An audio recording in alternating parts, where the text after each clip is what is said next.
Hello दोस्तों, राधे राधे, नमस्ते, प्रणाम। कैसे हैं आप सब? उम्मीद करते हैं कि माता रानी की दया से आप लोग भी अच्छे होंगे और स्वस्थ होंगे, मस्त होंगे और अपने अपने घर परिवार में व्यस्त होंगे। सो फ्रेंड्स, आज मैं एक कहानी सुनाने जा रही हूँ आप लोगों को।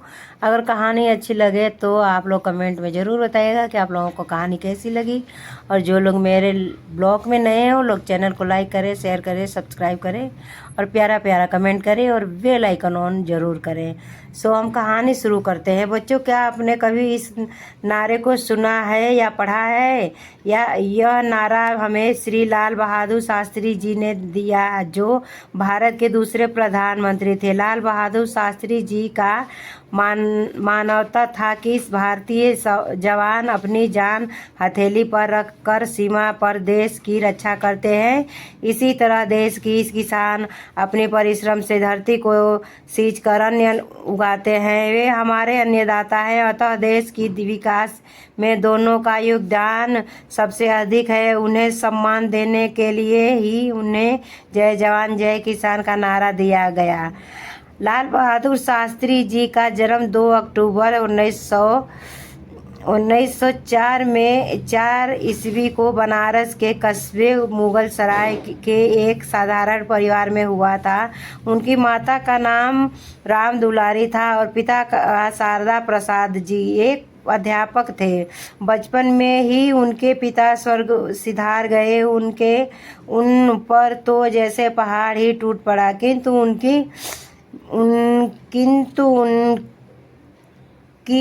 इच्छा शक्ति इतनी प्रबल थी कि विपरीत परिस्थितियों से जूझते हुए भी उन्होंने अपनी पढ़ाई जारी रखी। वे बचपन में ही साहसी, निडर, पक्के इरादे वाले और विनम्र स्वभाव के थे। उन्होंने प्रधानमंत्री के पद पर पहुंचकर यह सिद्ध कर दिया कि वे गुड्डी के लाल थे। उनका स्कूल गंगा पार था। नाविक गंगा पार ले जाने का 1 पैसा किराया लेता था। आर्थिक तंगी के कारण वे गंगा नदी को अक्सर तैरकर ही पार किया करते थे। एक बार वे मेला देखने गंगा पार गए। अपने सहपाठियों संग वापिस आते हुए वे जानबूझकर पीछे रह गए, क्योंकि गंगा पार करने का किराया देने के लिए उनके पास पैसा नहीं था। वे अपनी प्रबल इच्छा शक्ति के बल पर उस गंगा नदी को पार कर गए, जिसका पाट लगभग आधा मील चौड़ा था। हालांकि उनके मित्र उनका किराया देने का आग्रह भी करते रहे, परंतु वे निम्रता से मना कर देते।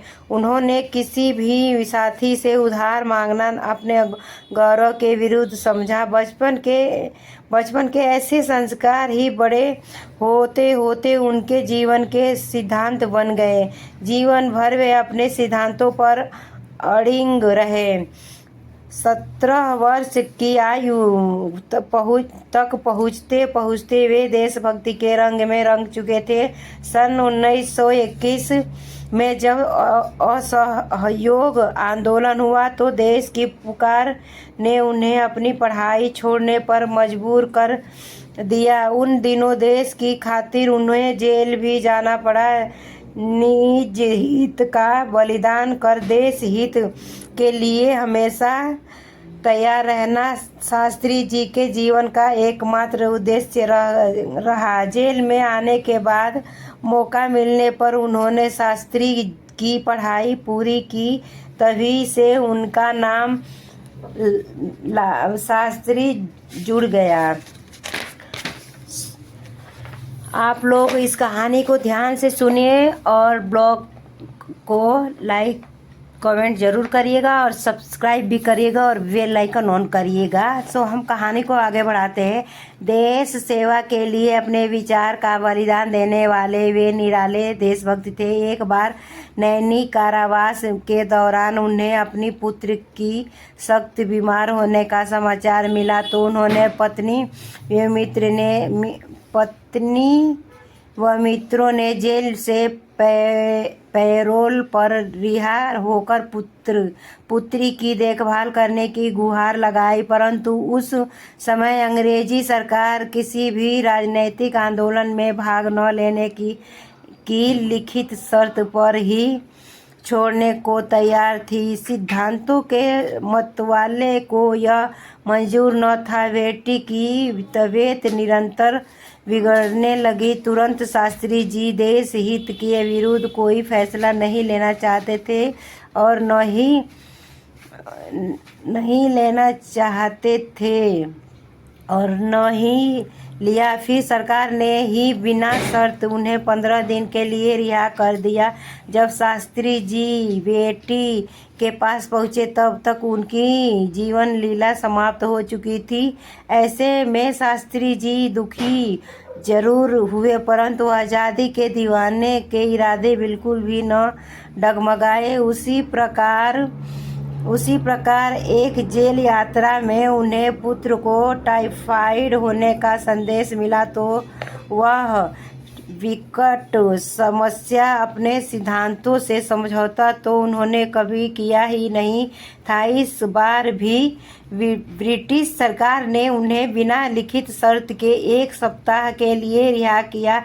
तब तक बहुत देर हो चुकी थी। बुखार 104 डिग्री से 106 डिग्री तक पहुंच गया था। बेटे के होंठ भी सूज गए। जेल की रिहाई का 1 सप्ताह भी बीत गया। पुत्र ने कहा कि बाबूजी अभी मत जाइए। कितनी विकट घड़ी थी। एक तरफ जिगर का टुकड़ा मौत से जूझ रहा था और दूसरी तरफ भारत माता की आज़ादी की पुकार। सिद्धांतों पर अटल शास्त्री जी ने भरे मन से बेटे से हाथ जोड़कर विदा लिया और मातृभूमि की रक्षा के लिए जेल की तरह चल पड़े। सो फ्रेंड्स, आप लोग ध्यान से सुनिए कहानी को और कमेंट में ज़रूर बताइएगा कि आप लोगों को कहानी कैसी लगी। और आप लोग लाइक सब्सक्राइब करिए और प्यारा प्यारा कमेंट करिए। अगर मेरे चैनल पे नए हैं तो चैनल को सब्सक्राइब करें और बेल आइकन ऑन करें। सो कहानी को हम आगे बढ़ाते हैं। मातृभूमि की रक्षा के लिए जेल की तरफ चल पड़े। धन्य थे ऐसे वीर सपूत जिन्होंने अपने सिद्धांतों से समझौता करना आत्मघातक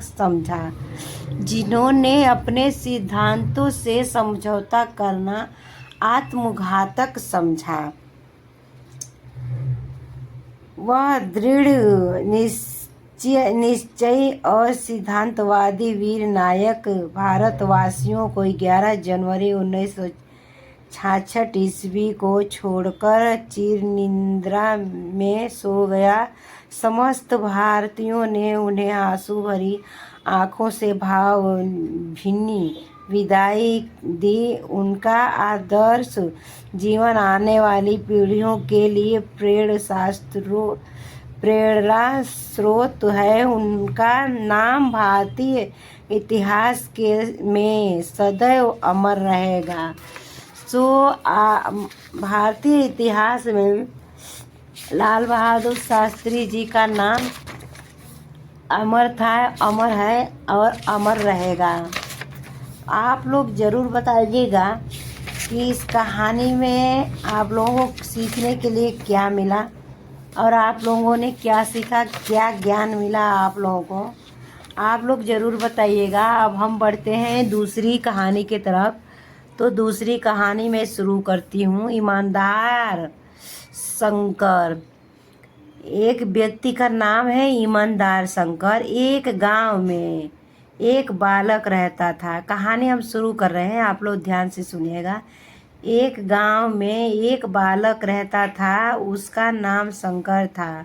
उसमें एक बड़ा गुण था, वह बहुत ईमानदार था। शंकर नाम का जो बालक था वो बहुत ईमानदार था। सदा सच बोलता था, कभी भी झूठ नहीं बोलता था। गांव वाले उसे बहुत प्यार करते थे। गांव वाले ईमानदार शंकर को बहुत प्यार करते थे। शंकर मेहनत से कभी भी न चुराता था। कड़ी मेहनत करना उसका स्वभाव था। वह श्रम करके ही धन कमाना चाहता था। वह हर तरह का काम कर रहा था। एक दिन की बात है। एक दिन वह धन कमाने के लिए शंकर ने एक दिन धन कमाने के लिए गांव से नगर की ओर चल पड़ा। गर्मी का मौसम था। मार्ग में आमों का एक बड़ा सा बाग था। वह पैदल चलते चलते थक गया था। शंकर पैदल चलते चलते थक गया था। उसने आम के पेड़ के नीचे कुछ देर आराम किया। शंकर ने आम के पेड़ के नीचे कुछ देर आराम किया और फिर वह नगर की ओर चल दिया। कुछ ही देर में वह नगर में प्रवेश किया। शंकर ने कुछ ही देर में नगर में प्रवेश किया। नगर में प्रवेश कर चुका था। वहाँ उसे कोई नहीं जानता। जहाँ शंकर गया था, जिस नगर में, जिस शहर में, वहाँ शंकर को कोई नहीं जानता था।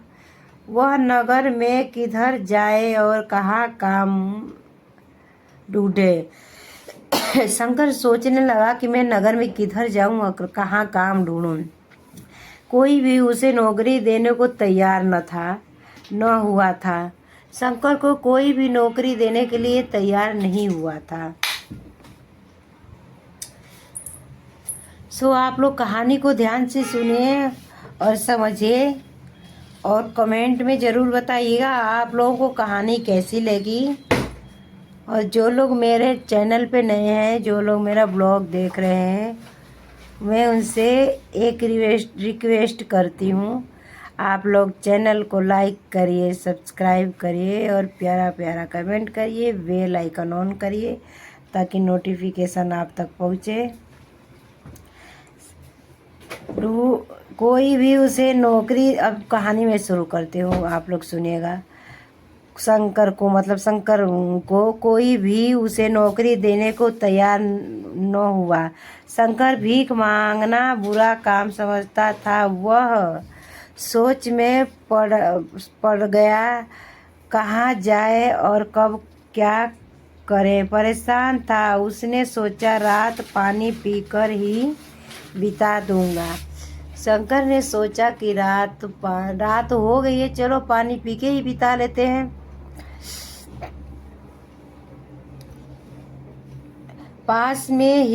शंकर के पास में ही उसे एक हलवाई की दुकान के आगे तख्ता लगा दिखाई दिया।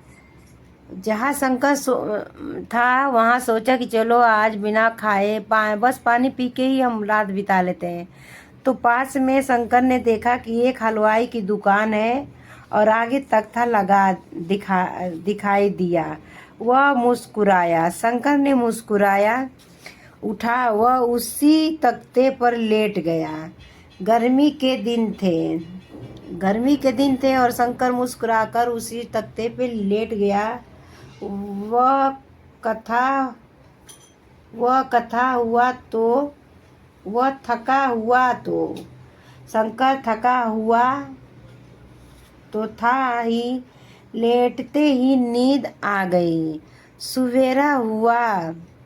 जब सवेरा हुआ तो दिन के उजाले में शंकर की नज़र 5 रुपए के एक नोट पर जा पड़ी। जब सवेरा हुआ तो शंकर जब सो के उठा तो शंकर को दिखा एक 5 का नोट है। 5 के नोट पे शंकर की नज़र जा पड़ी। वह वहीं तख्ते के पास पड़ा था। उसने न जाने क्या सोचकर वह नोट उठा लिया। अब वह उस हलवाई की राह देखने लगा। शंकर नोट तो उठा लिया पर हलवाई की राह देखने लगा। जिस हलवाई के दुकान पे वो बैठा था, उस हलवाई का राह देखने लगा शंकर कि हलवाई आए तो मैं ये 5 का नोट हलवाई को दूँ। कुछ समय बाद हलवाई वहाँ आ पहुँचा। उसने अपनी दुकान खोली। दुकान की ओर उसने एक बालक को आते देखा। वह बालक शंकर था। उसके हाथ में 5 रुपए का नोट था। शंकर ने 5 रुपए का नोट दुकान के मालिक के आगे कर दिया। हलवाई ने समझा कि यह बालक सौदा लेना चाहता है। उसने पूछा क्या चाहिए। हलवाई ने शंकर से पूछा क्या चाहिए। कुछ भी तो नहीं, यह 5 रुपए का। शंकर ने बोला कुछ भी तो नहीं, यह 5 रुपए का नोट आपका है। कल शायद दुकान बंद करते समय यह तख्ते पर रह गया था। शंकर मुस्कुराया कर बोला। शंकर की ईमानदारी पर हलवाई बड़ा प्रसन्न हुआ। उसे एक मेहनती बालक लगा। ईमानदारी तो वह पहले ही सिद्ध कर चुका था। दुकानदार ने शंकर को अपनी दुकान पर काम दिया। हलवाई ने शंकर को अपनी दुकान पे काम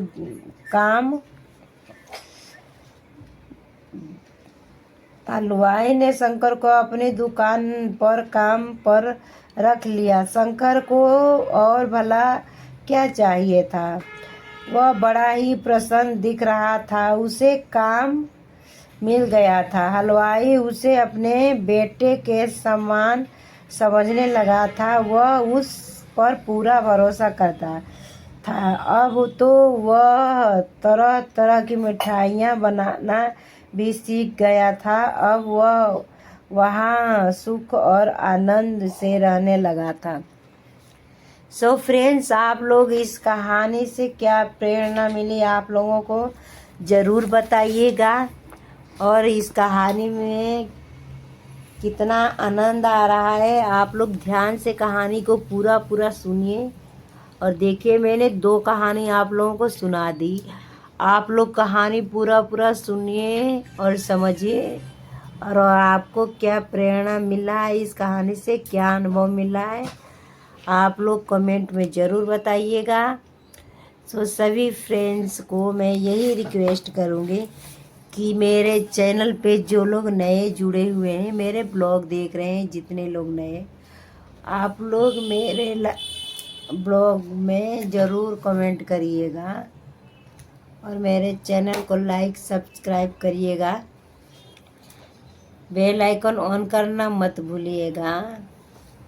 और मेरा जो आप लोग मुझे भी देख रहे हैं, मैं क्या कर रही हूँ, ये भी एक कहानी है, मेरी भी एक कहानी है। ये जो मैं कर रही हूँ रोज़ डेली का मेरी ये कहानी है। लाइव में भी देखिएगा, ब्लॉग में भी देखिएगा। रोज़ सुबह मैं यही करते हुए मिलूँगी, रोटी रोटी रोटी रोटी रोटी। है जब भी सुबह होता है मेरा एक ही काम रहता है, रोटी फटाफट बनाओ, नहीं तो लेट हो जाएंगे काम पे जाने के लिए और बच्चे लेट हो जाएंगे। इस करके मैं फटाफट करके रोटी बेल रही हूँ और आप लोगों के लिए ब्लॉग भी बना रही हूँ। सो आप लोग मेरी कहानी को ज़्यादा से ज़्यादा प्यार दुलार दीजिए और कहानी ध्यान से सुनिए, शांत दिमाग से। देखिए कितनी अच्छी कहानी मैंने डाला है। एक मैंने डाला लाल बहादुर शास्त्री का, देश की आज़ादी के लिए उन्होंने कितना संघर्ष किया। और दूसरी कहानी मैंने डाला शंकर बालक का, जो कितना ईमानदार और मेहनती बालक है शंकर। इस करके आप लोग लाइक सब्सक्राइब ज़रूर करिए और मेरी कहानी को प्यार दुलार दीजिएगा और कहानी पूरा देखिएगा, जब भी आप लोगों को समझ में आएगा। छोड़ के देखेंगे तो समझ नहीं आएगा। इस करके आप लोग कहानी पूरा देखिए और कहानी को प्यार दुलार दीजिए। और आप लोगों से मैं यही बोलूँगी कि चैनल को लाइक सब्सक्राइब ज़रूर करिएगा और बेल आइकन ऑन ज़रूर करिएगा। तो आपकी प्यारी यूट्यूबर ममता देवी ब्लॉग में आपका स्वागत है। सो आप लोग कमेंट में बताइएगा कहानी कैसी लगी और हमें भी इजाज़त दीजिए। अब धीरे धीरे हमारा भी टाइम पूरा हो गया, अब हमें भी तैयार करना है, बच्चों को स्कूल भेजना है। रोटी हमारा आप लोगों से ब्लॉग में बातें करते करते हमारी रोटी भी बन गई और हमारा ब्लॉग भी तैयार हो गया। सो आप लोग ज़्यादा से ज़्यादा प्यार दुलार दीजिए और सपोर्ट करिए हमारे ब्लॉग को, ताकि हमारा ब्लॉग आगे चले और हमें ब्लॉग से व्यूज मिले। अभी हम निकल चुके घर से अपने जॉब के लिए। अब हम पहुंच गए रोड पे। अब ये जा रहे हैं हम लोग रोड पकड़ के, ये आ रही है गाड़ियाँ और एक साइड से हम जा रहे हैं और एक साइड से गाड़ियाँ आ रही हैं। और ये रहा पंजाब में एक बात है, रोड के किनारे किनारे ना बहुत सारे पेड़ पौधे लगे रहते हैं। इतना सुविधा, मतलब इतना अच्छा जगह है पंजाब में। कितने शहरों में तो पेड़ ही नहीं होते हैं, लेकिन यहाँ कहीं भी आप जाओ, किधर भी जाओ पंजाब के अंदर, इतने आपको पेड़ देखने को मिलेंगे, इतने ज़्यादा पेड़ देखने को मिलेगा। इतना पेड़ तो गांव में भी नहीं लगाते जितना यहाँ पंजाब में मतलब पेड़ लगा हुआ है। देखिए जिधर भी मतलब हम घुमा दें अपना कैमरा, जिधर भी घुमा दें उधर पेड़ ही पेड़, पेड़ ही पेड़। और पेड़ लगाना अच्छी बात है, क्योंकि पेड़ लगाने से सुंदरता बनी रहती है धरती की।